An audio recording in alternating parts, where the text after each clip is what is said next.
In this tutorial, I'm going to show you how you can troubleshoot your Pinterest mobile app. So if you're having issues with the app, maybe the app keeps on crashing, it can't open, or it is completely inaccessible, then let me show you how you can fix this and get your app running smoothly. If you find this video helpful, I'll kindly request that you support me by liking the video and also by subscribing to my channel.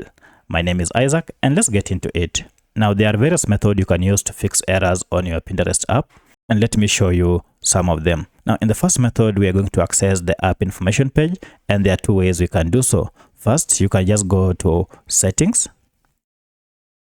and then from settings, scroll down until you see this option called app info. Now, for the sake of this tutorial, I'm using an Android smartphone, and this is a Redmi smartphone. However, this process should be more or less the same on any other Android smartphone. From apps, you can see this option called manage apps. On some smartphones, it might be written more apps or all apps. Just go ahead and tap on it, and this will go ahead and list all the apps that you have on your smartphone. From the list, scroll down until you see your app, and you can see mine is here. So if I tap on it, you can see I'm on the app information page. Now, if getting to this page is quite long, let me show you a shortcut method that you can use. For this, just go to your app, and instead of tapping on it, just long press on it, and now you'll see this option called app info. So if you tap on it, it will still take you to the same app info page, as you can see here.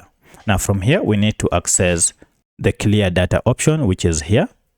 And if I go to storage, let me show you something here. If we go to storage, you can see we have a lot of cache data, and what we need to do is to go ahead and clear this cache data.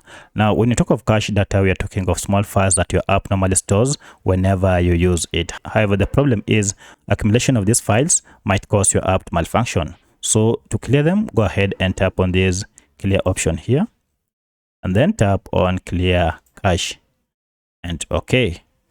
This will go ahead and wipe all the cache data. Now from here, restart your smartphone.